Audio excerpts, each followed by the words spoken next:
And we're Hello, live. hopefully.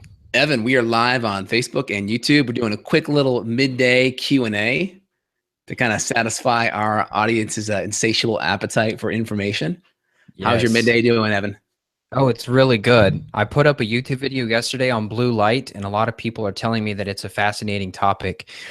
I believe the reason that diet and fitness gurus are failing is because they don't discuss blue light.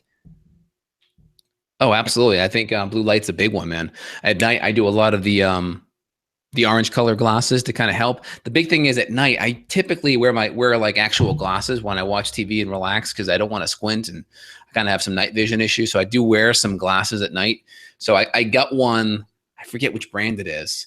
And it goes the UVEX one and it goes over your glasses. So it's kind of a little bit bigger, but you can wear glasses on it and then put those glasses over it. So that's pretty cool. Like that. Yep. Yep. I killed the Facebook just because the echo was so bad on my end. But in terms Got it. of the glasses, so Dave Asprey's coming out with his own brand. They're almost out of these glasses, and they sent me a pair of them. I was going to do like an unboxing video, but apparently the orange blue blockers, they're good, but apparently the green spectrums can still, the green and yellow spectrums of light can supposedly still impair melatonin production. And so now the red, not the orange, but the red goggles are better. And so that's what is in this box over here, which I haven't opened yet, but I intend to do an unboxing and testing of, because I've got the M Wave, but the M Wave, as you know, it puts out so much blue light, the LEDs off the M Wave. And so it's like if you're trying to do heart rate variability at night, but you've got these blue lights blasting in your face, you're suppressing melatonin. I'm just not really interested in doing that. Absolutely. Now I'm live here on my Facebook as well. I just turned it on, but we're talking about blue lights. So really good feedback there. So again, blue lights, you get light, right? You have the full spectrum, right? The whole Roy G. Biv, red, orange, yellow, blue, indigo, and violet, right? Red, orange, yellow, green, blue, indigo, violet. That's kind of the whole spectrum of the rainbow. And it's the blue kind of spectrum, that wavelength that's going to be a real disruptor of melatonin, right? Real disruptor of melatonin and cortisol. Now, during the day, not necessarily a bad thing, right? Full spectrum lighting has all those different spectrums in there, and it's going to have some of the blue in there, which is cortisol stimulating, which is really good. But the bigger issue is nighttime when you're trying to wind down and get that cortisol to drop. Cortisol and melatonin have this inverse relationship, right? As melatonin drops, cortisol goes up. All right. And then melatonin and GABA kind of have a direct correlation, right? As melatonin goes up, GABA goes up. As GABA goes up, cortisol goes down. And GABA is the inhibitory relaxing neurotransmitter. It's what pretty much disengages the standard, the gear into neutral, so to speak, if we're using a car analogy. So it helps kind of wind down, helps your body downshift or shift to neutral and disengage the engine so you can relax. And melatonin and GABA work in synergistically. Yep. So why we bring up blue light is because many people have a goal of fat loss, and that goal can be sabotaged even if you're doing the diet and fitness stuff, because the blue light's going to also crank up your blood sugar too. If we've got elevated glucose, we've got elevated cortisol, suppressed melatonin at night, not only are you going to drive up blood glucose, but you're going to drive up your cancer risk too. There's some research that I talked about in my YouTube video. Nighttime nurses or night shift nurses, they have a double or triple risk of breast cancer. And the primary reason is going to be because of that artificial light at night, because melatonin is also one of your most potent antioxidant hormones. It's not just a sleep hormone. So if you are up when the sun is down, you're living the opposite of what Mother Nature intended. This is why the sky is blue in the day and it's not blue at night. The sky turns orange and red and all these pretty colors, which is going to trigger the release of melatonin. But when you're on your iPhone at 11 p.m., you're telling your brain it's noon, therefore make cortisol, elevate blood sugar. We may have to run from a bear. Absolutely. And you're going to store body fat. And melatonin is a powerful antioxidant, right? So when we're tapping into the melatonin and we're getting that really good antioxidant levels kind of at the start of the night, that's going to be really helpful for oxidative stress during the day. Number two, that 10 p.m. to 2 a.m. hour is going to be incredibly restorative for the body. That's where you're going to tap into a lot of your growth hormone, and growth hormone is going to be great for helping your body repair and recover.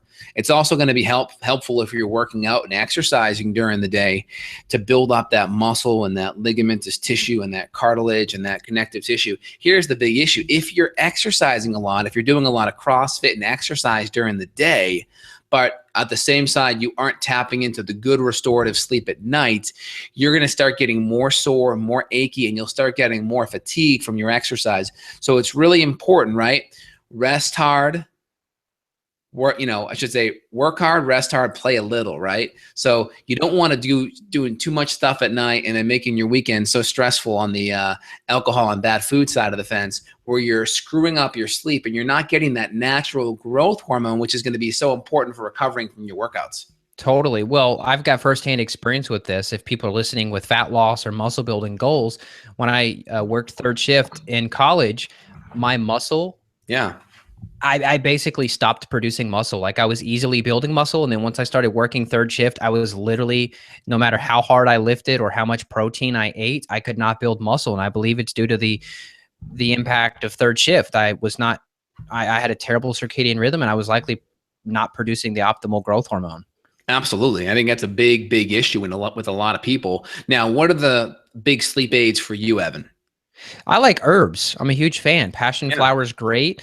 Ashwagandha is an awesome sleep aid, which can be used in the daytime for energy. I'm a big fan of Pharma GABA. I don't know if you've used that one from Designs. Yeah. It's actually quite delicious too, because it's a chewable. It's about 100 milligrams of Pharma GABA, which comes from the specific bacteria that they use to make kimchi. That's how they make the Pharma GABA, and you don't have any impact on the blood-brain barrier compared to typical GABA. And it's very relaxing, and you can chew one, and 5 minutes later, you're relaxed and ready to go to sleep. So the Pharma GABA is just really well absorbed, huh? Yeah, it's really good. And I'm trying to think of what else. Ashwagandha, passion flower, California poppy is one that you can use in tincture form if people have pain and sleep issues. That's a cool tincture to use.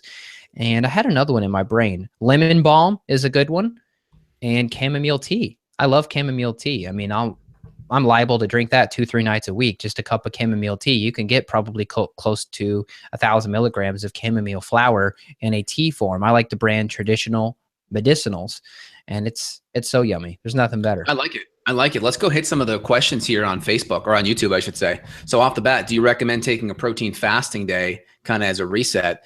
Off the bat, typically I think fasting days with protein can be helpful. Now you can do an intermittent fast day where you're just keeping all your calorie consumption between 2 p.m. and 6 p.m.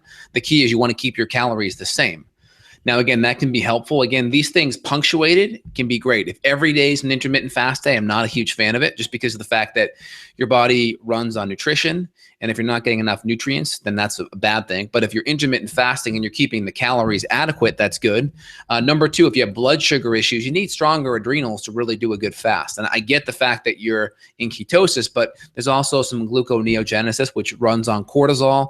And there's also some adrenals, cortisol that's being stimulated from the adrenals as well, and adrenaline. So you need some decent adrenal levels. So if you IF, do it on the weekend, do it on non-stressful days, and make sure you're relatively healthy and have good energy and blood sugar and inflammation levels first. Yeah. We got a question from Genesis. He said, can parasites wake you up in the middle of the night? Yeah, totally. I mean, that was one of my big issues, was my sleep. It was terrible. And so, yeah, you've got to address gut bugs if they're there. Got another question. Have you tried Cava, the actual root drink used in the Fiji Islands? What's your take on this? So when I lived down in Austin, I don't know about you, Justin, if you've been over there, but there was a Cava bar down in Austin. Oh, I haven't seen that. Yeah, so I went there and I drank 1 cup of the Cava. It tastes like muddy water, basically. Oh, yeah, totally does. I thought my throat was closing. I thought I was having like an anaphylactic shock from it, because I literally felt, maybe it was just the numbing effect of the Cava, but I felt like my throat was closing and I thought I was dying. And so I personally am not a huge fan of Cava, and because of, people talk about the liver issues. I've not seen that, but if there's any risk for liver issues from Cava, why not just do something else, like your phenol GABA or your Pharma GABAs or your ashwagandha, or somebody said in the comments holy basil for sleep, but I believe holy basil is a bit too stimulating in the evening, so I'm not a huge fan. I would prefer the motherwort or potentially reishi or ashwagandha for herbs. Yeah, I think it totally depends. I do a little bit of Tulsi tea myself. I do good with that. Tulsi tea decaf, whether it's rose or a lemon ginger, I think that can be helpful. Figure out what works for you. Magnesium's also going to be great. Cava, I've used it a few times. It's very relaxing. Herb Farm has a really good one that I've used, tincture as well as herbal capsules. So I do like that. That makes sense. And the whole thing with parasites, yeah, they are they're inflammatory. They're more active at night. When they're more active, they're creating more inflammation. More inflammation means more cortisol, and that can pull you out of sleep, right? So that's a big one.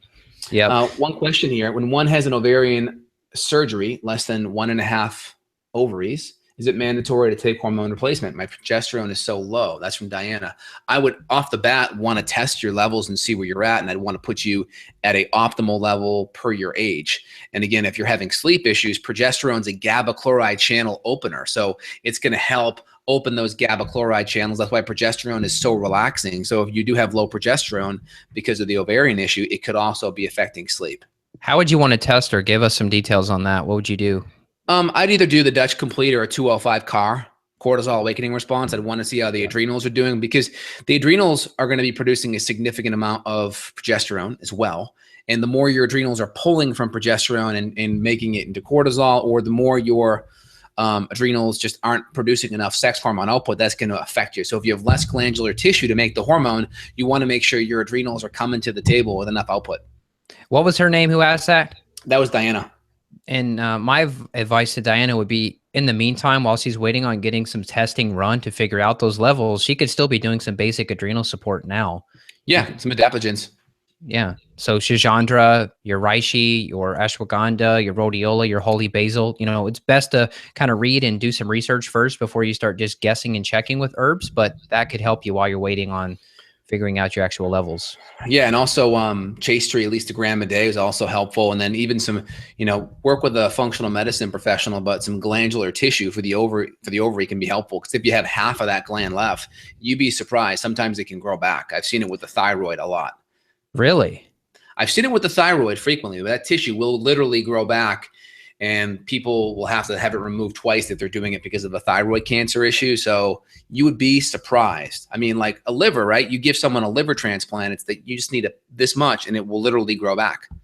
Wow. I can't speak for certainty with the ovaries. I'm not an obstetrician surgeon, so I wouldn't have that, but I would not be surprised if that is the case. Yeah. Biotics, they've got some good glandulars, I believe. Yeah, ovary glandulars. They have some excellent glandulars. I'd highly recommend that. Is organic coffee a good choice for someone who wants to cut down on caffeine, but also get the antioxidants from coffee? Yeah, highly recommend that. Just make sure it's a good organic, quality, mold-free source. Any thoughts, Evan? Yeah, and make sure I'm sure it is if it's organic, because they typically don't do the chemical decaffeination method, but make sure it is the Swiss method. My wife, when she was pregnant, she did not want to give up the coffee. So I said, okay, you just got to do some good quality decaf. And she got it from Trader Joe's. It was organic Swiss press or Swiss method, where they use water, I believe, and it just hot water they use for that. And she felt good with it. Yeah. A couple other questions. Is the doctor's data test good for checking parasites? It's okay. It's a good one to run. It's not at the top of my list. I would do the GI map or the 401H first. Your thoughts, Evan? Yeah, I've personally never used doctor's data. I started with the BioHealth, and then now I use the GM app, and I love it. So yeah, that's great. Also, we got someone, Matt's talking about a flying fear. So the first thing I would do is I would do tapping, EFT tapping techniques. I would do that first. But the key is, go to a place in your head where you really get the fear out before you fly. Visualize yourself flying, getting onto the plane, buckling up, and then go through all the tapping beforehand and really try to get that. Let's say you're 8 out of 10, 10 being the worst. You're kind of 8, top 20% there. Try to lower it below to a 3 at least. That's a good first step. And then after that, just using herbs to modulate catecholamines and stress hormones. So your ashwagandha, your rhodiola, your ginseng, your GABA. And then you may even want to do things like, Cava or, more sedating and relaxing herbs too. Yeah. My advice for Matt said for his flying fear, my advice would be you could try something like tryptophan, maybe like 500 milligrams of tryptophan. You'd probably be okay with that. Or if you need to bring out the heavy guns, then you could use phenyl GABA, which is phenibut. Yep. It is amazing, and I've personally used it for many reasons, but flying would be a great time to use phenyl GABA. You've just got to make it a one-time thing. Don't get addicted to phenyl GABA because it will mess you up. Absolutely. Best way to clear stubborn H. pylori. In my line, we use GI Clear 1 and 6, or I should say 1 and 2. 2 specific for H. pylori. 1's a parasite killer. We'll do 1 and 2, and we may rotate other herbs in because people very rarely just have H. pylori by itself, and the gut and the adrenals have to be looked at too. So it's really a body system 1, 2, and 3 full throttle approach. Yeah, and you've got to be testing for the virulence factors, which you and I have talked a little bit about off air, because we're not only finding the H. pylori, but we're finding these virulence factors, which in my research shows that these make H. pylori even stronger and harder to kill. So you've got to make sure that you clear those too, not just the H. pylori itself. Yeah, and what's your take on the virulence factors? They're more like genetic factors that, like, what's your take on them in general? Well, so I mean, looking at some retest, what I've been noticing is that they're the last thing to go. So, like, I had a lady I just did a consult with earlier today. We got her stool retested, and she still has the virulence factor, although the H. pylori number has dropped. So, like on the GI map, she was in like the E5 category, so she was pretty Yeah. high. Now she's in the E3 category, so we know it's exponentially less H. pylori, but the virulence factor is still there. So, I'm just going to try using some more biofilm busters and see if that helps to kill the virulence factor. But in terms of strength, I mean, I don't know much about how much more they affect gut health to have that, but I'll tell you, man, on these retests, the H. pylori sometimes is dropped so much, but the virulence is still there. So I don't know. The analogy I've been using, which maybe it's incorrect, is like those little whale sharks that you see on this Discovery Channel, and how the whale sharks have a little small fish that swims with them. I'm calling the virulence factor those little small fish that like Oh helps. yeah, those little bloodsuckers that swim under the belly and stuff. That Yeah, soft underbelly. that's what I'm calling the virulence factors. Maybe that's not even a good analogy, but that's what I've been using. Totally. Someone writes about the Morgellons phenomenon. Morgellons is this phenomenon where you have the creepy crawlies underneath your skin. So number one, that can be parasites, by the way. That can be parasites. The more your nervous system's overactive, so to speak, the more you can feel those things. So the big thing is I would get the nervous system dampened, get the parasympathetics up, the vagus nerve, and get the sympathetics down. So adrenal support dialed in with your functional medicine practitioner, and then make sure, of course, the diet's good. Like, we kind of assume that a lot, but we get a lot of new listeners all the time. So I want to make sure that we're not making an assumption that someone isn't aware of. So making sure the diet and the blood sugar and the nutrient density is high in food, and nutrient quality is high. And then next, address the infections. Got to do it. How were you on time? I got like another 2 minutes. I got a patient I'm running a little bit late for, but I'm trying to help as many people as possible. So I'm going to jump on that call another minute here. All right, cool. All right, so let's answer this one from Robert. What is your take on acupressure and its effectiveness on the parasympathetic nervous system? I did an article on acupressure back in 2012. That was one of my first blog articles. I have an acupressure mat in my closet. It's helpful for people listening. It's basically a mat with a bunch of little plastic spikes on it. You lay on it, and after about 5 minutes, you start to get like an endorphin release, and it can be helpful for pain, but for anxiety too. So I'm a huge fan. Yeah, acupressure too. Nice little spot right here. I forget what it's called. Right in that little flesh soft spot. You can rub that. That's very helpful for activating the parasympathetic nervous system. Helps with headaches. Helps with relaxation. These points right here, the gamut points in EFT, little karate chop, double action, and then of course the ones here with EFT, side of the eyebrow, middle of the eyebrow, top of the head, collarbone, right meeting the costal sternal junction or the sternoclavicular junction. Look up EFT Mercola. He's got a woman who does great training videos on tapping and acupressure points. Looks like we've got more questions than we have time to answer. Do you want to hit a couple more? Yeah, I'll hit one more on the PUFA's issue with Ray Pete. I think Ray Pete's got some good stuff in it, but I think he's got a lot of stuff that's questionable. A lot of drinking orange juice and fructose and sugar.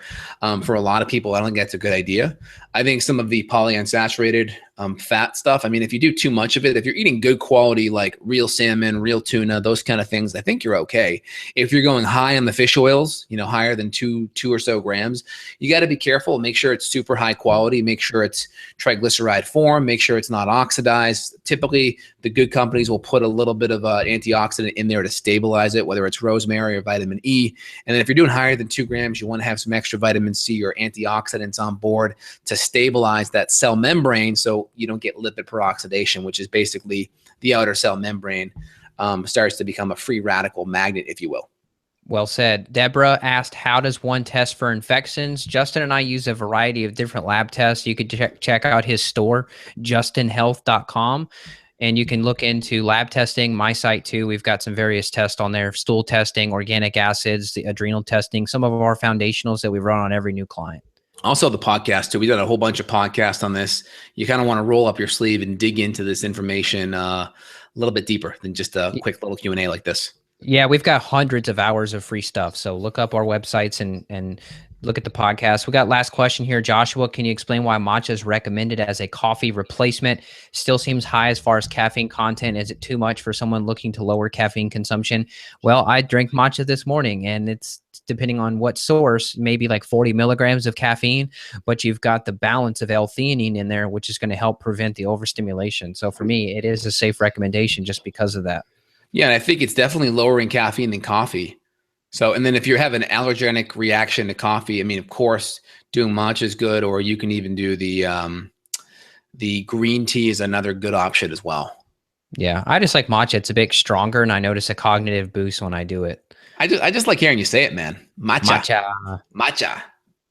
Thank you, Diana. Portgas, that's a long question. Honestly, I would say probably reach out to Justin or myself about that, asking about, do you have a heavy metal problem? Do you Could work on be. the adrenal? It could be heavy metals. I mean, I would always start with body system 1, 2, then 3. 1 being hormones, 2 being gut, 3 being metals and toxicity. And again, you never want to deal with metals until the gut's working, because the body will dump a lot of metals via the liver, gallbladder into the gut. If you got poor motility, poor gut infection issues, then you're going to reabsorb a lot of it. So you're saying if you're constipated and you're doing a heavy metal protocol, that sounds like a bad idea. Yeah, absolutely. And then we have a Facebook listener here. Leslie wants to know about treatment of anxiety. We got a whole podcast on that. So head over to either Not Just Paleo or Just in Health and put in the search bar anxiety, and you will get your heart's content of information. Yes, sir. Anything else, Evan? No, I think we'll wrap this up. This was fun. I'm glad we got to do a little midday Q&A here. I love it. Hey, if you guys are liking it, give us a thumbs up. Give us a share right now. We appreciate it a ton on Facebook as well. Evan, you have an awesome day, man. Take care. See ya. You too. Bye. Bye.